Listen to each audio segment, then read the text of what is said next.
Howdy folks, welcome to another beautiful day out here in West Vancouver. As you can see, it's still t-shirt weather. It looks like winter's not properly coming this year, which isn't necessarily a bad thing. Anyway, in today's video, we're going to talk about alcohol taxes specifically. You know what? I read this article and it's actually damn mind-blowing.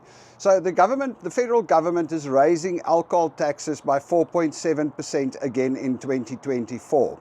Now, just to give you an idea of what the total alcohol taxes in Canada comes to. Now, we're talking about federal and provincial government duties and taxes, excise duties and taxes on alcohol.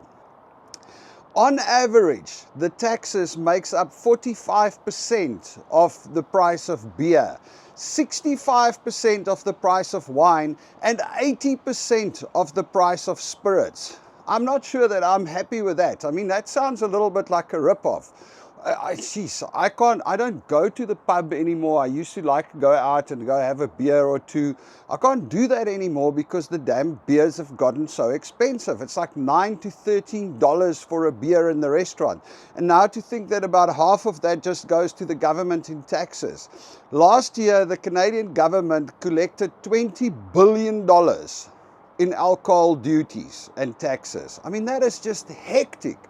And it's a little bit unfair. I see a lot of people are starting to complain about it now. It's like, oh, the guy that wants to smoke doob or wants to do other stuff can go and do it, but because of the alcohol duties and alcohol taxes, we just get nailed. You know, you can't have a beer. You can't go and buy a beer. It just becomes too expensive. And mainly, one of the main reasons for this is that they created the, what do they call it? Escalator tax or something on duties. So basically what it boils down to is that every year there's a set increase. But you've got to understand how percentages work.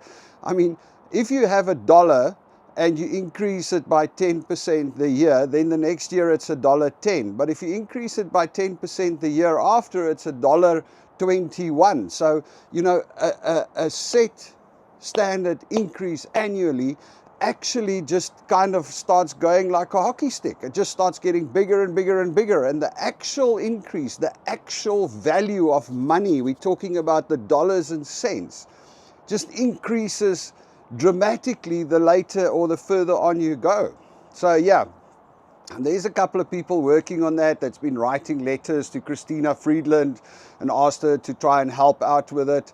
You know, it is tough. It's tough out here. Things are getting very expensive in Canada, and these taxes and duties that they slap onto everything doesn't really help, especially if you think about it. Now, that's the alcohol tax and the alcohol duties. But the truck that delivers it to the bottle store or to the restaurant now has to pay a carbon tax for the fuel that he uses. So, you know, I think it's about time that we start talking to the government, and they need to start looking at all of these taxes and things that they hit onto people. Anyway, that's just my thought for the day. Canada is still an amazing country. Love living here, you know, but nowhere is perfect, I suppose. You all have a good one. Cheers.